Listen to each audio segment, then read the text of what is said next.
இன்று மாசிமகம். மாசிமக தினத்தில் காமதகனம் செய்த வீரட்டானீஸ்வரர். சிவபெருமானின் தவத்தை கலைத்த காமனை, அதாவது மன்மதனை எரித்த நிகழ்வே காமதகனம் என்று கூறப்படுகிறது. இந்த நிகழ்வு நடந்த இடம் நாகப்பட்டினம் மாவட்டத்தில் உள்ள கொர்க்கை கிராமத்தில். இந்த கிராமத்தில் சிவபெருமான் வீரட்டானேஸ்வரர் என்ற திருநாமத்தில் மூலவராக லிங்க வடிவில் ஆலயம் கொண்டுள்ளார். உற்சவர் யோகீஸ்வரர் என்ற திருநாமத்தில் அருள் பாலிக்கிறார். இந்த கிராமத்தின் புராண பெயர் திருக்குறுக்கை. ஆதியில் பரம்பொருளின் எண்ணப்படி தோற்றுவிக்கப்பட்டவர் காமேஸ்வரன். அவர் தன்னிலிருந்து ஒரு சக்தியை உருவாக்கியதே காமேஸ்வரி. இந்த இருவரின் ஒருமித்த சிந்தனையில் தோன்றியவன் மன்மதன். மன்மதன் என்பதற்கு மனதில் ஆசைகளை ஏற்படுத்தி வளர்ப்பவன் என்று பொருள். உலக தோற்றத்தை கூறும் ரிக்வேத பாடலில் காமன் பற்றிய சிறு குறிப்பு உள்ளது. முதலில் தோன்றிய தெய்வமாக அதர்வண வேதத்தில் காமன் போற்றப்படுகிறான். மன்மதன் அவனுடைய மனைவியான ரதி தேவி ஆகியோர் உலக சிருஷ்டியின் பொருட்டு உயிர்கள் அனைத்தையும் காமவசப்படுத்துகின்றனர். கரும்புவில் ஏந்தி காட்சி தருகிறான் மன்மதன். மீன் கொடி பறக்கும் அவனது தேரை கிளிகள் இழுக்கின்றன.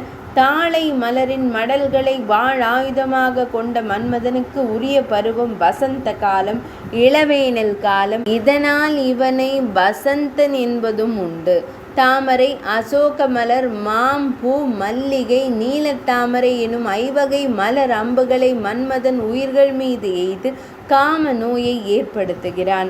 இதனால் மானிடர்கள் மட்டுமின்றி தேவர்களும் மையல் வயப்படுகின்றனர். ஒருமுறை சிவபெருமான் தியானத்தில் ஆழ்ந்திருந்த போது மன்மதன் அவர் மேல் மலர் அம்புகள் தொடுத்தான். தியானம் கலைந்த சிவபெருமான் கடும் கோபம் கொண்டார். அவரின் நெற்றி கண்ணிலிருந்து தோன்றிய அக்னி மன்மதனை தகித்து சாம்பலாக்கியது. இதுவே காமதகனம் எனப்படுகிறது. காமனை அழித்ததால் காம கோபன், காமனை காய்ந்த கண்ணுதர் கடவுள் என்று ஈசனார் அழைக்கப்படுகிறார். சிவபெருமான் காமனை எழித்த நிகழ்வை காமதகன விழா என்ற பெயரில் 10 தினங்கள் பிரம்மோற்சவம் மாசி மகத்தன்று இத்தலத்தில் சிறப்பாக நடைபெறுகிறது. அட்ட வீரட்ட தலம் என்ற சிறப்பும் பெருமையும் பெற்ற ஆலயம் இது. மன்மதன் ரதி உற்சவ திருமேனிகள் இத்தலத்தில் உள்ளன. மன்மதன் சாம்பலானதால் துடித்தாள் ரதி தேவி. அவள் சிவபெருமானை வணங்கி தன் கணவரை உயிர்ப்பிக்க மன்றாடினாள். அதனால் மன்மதன் உயிர்ப்பிக்கப்பட்டான். எனினும் அவன் உருவமற்றவனாக இருந்தான்.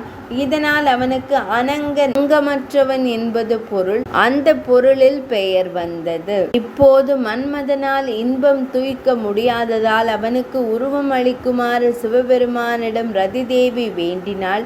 அதற்கு செவிசாய்த்த ஈசனார் கண்ணபிரானுக்கு மகனாக பிறக்கும் வரத்தை அவனுக்கு அருளினார். அப்படி பிறந்தவன்தான் பிரத்யும்னன்.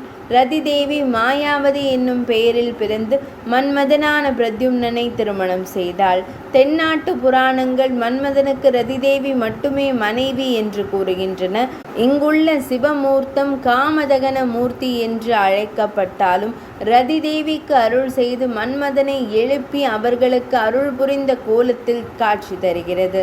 மாசிமக தினத்தில் ரதி தேவிக்கு அருள் புரியும் வைபவமும் ஐதீக விழாவாக கொண்டாடப்படுகிறது. இந்த ஆலயத்திற்கு தென்மேற்கில் விபூதி குட்டை என்ற இடம் உள்ளது. இங்குதான் மன்மதன் சாம்பலாக்கப்பட்டான் என்று கருதப்படுகிறது. இந்த இடத்தை தோண்டினால் விபூதி போன்ற மண் கிடைக்கிறது. பக்தர்கள் இதை பிரசாதமாக எடுத்து செல்கின்றனர்.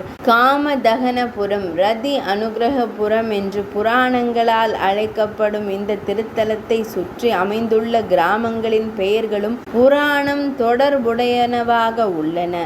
சிவபெருமான் மீது காமக்கனை எய்யுமாறு தேவர்கள் மன்மதனிடம் விண்ணப்பித்த இடம் தேவனூர்.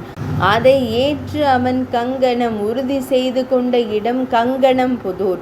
வலக்காலை முன்னூன்றி இடக்காலை வளைத்து மன்மதன் சிவனாரை குறிமுன் ஊன்றி இடக்காலை வளைத்து மன்மதன் சிவனாரை குறிபார்த்த இடம் கால் வளை மேடு.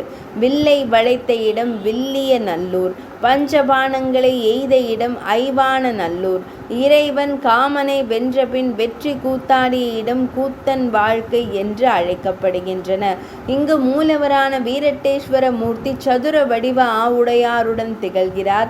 உற்று நோக்கினால் மன்மதன் எய்த ஐவகை மலர்கள் இவர் மேனியில் பதிந்திருக்கும் தழும்பை காணலாம். தாமரை மலரது தழும்பு மற்றவற்றை விட தெளிவாக தெரிகிறது. கருவறையின் வடக்கு சுவரில் காமன் தேரேறி வருதல், மலர்பானம் தொடுத்தல், இறைவன் யோகத்தில் இருத்தல், மன்மதனை விழியால் எரித்தல் ஆகிய காட்சிகள் புடைப்பு சிற்பங்களாக காட்சி தருகின்றன. ஊரின் மையத்தில் மாசி மாதத்தில் கரும்பை நட்டு வைத்து தர்பை மற்றும் மலர் மாலைகளால் அலங்கரிக்கின்றனர். இது மன்மதனாக பாவித்து பூஜிக்கப்படுகிறது. பிறகு ஒரு நல்ல நாளில் மன்மதனை எழுப்பும் ஐதீகம் நடைபெறும். காமன் இல்லாவிட்டால் உயிர் பெருக்கம் நடைபெறாது. எனவே மன்மதன் உயிர்ப்பிக்கப்படுகிறான் என்பதுடன் விழா நிறைவடையும். வடநாட்டில் இதையே ஹோலி பண்டிகையாக வண்ண பொடியை ஒருவர் மீது ஒருவர் தூவி கோலாகலத்துடன் கொண்டாடி மகிழ்கிறார்கள். தீர்த்தபாகு முனிவர் இறைவனுக்கு திருமுழுக்காட்ட கங்கையை கொண்டு வந்த சிறப்பு பெற்ற தலம். ஈசனாரின் தேவார பாடல் பெற்ற 274 சிவாலயங்களில் இது 26வது திருத்தலமாகும். நாகை மாவட்டம் மயிலாடுதுறை மணல்மேடு சாலையில் உள்ள கொண்டல் என்ற ஊரில் இருந்து சுமார் 3 கிலோமீட்டர் தொலைவில் அமைந்துள்ளது கொர்க்கை கிராமம். காமதகன நிகழ்வின் வரலாறு இனிதே நிறைவடைந்தது.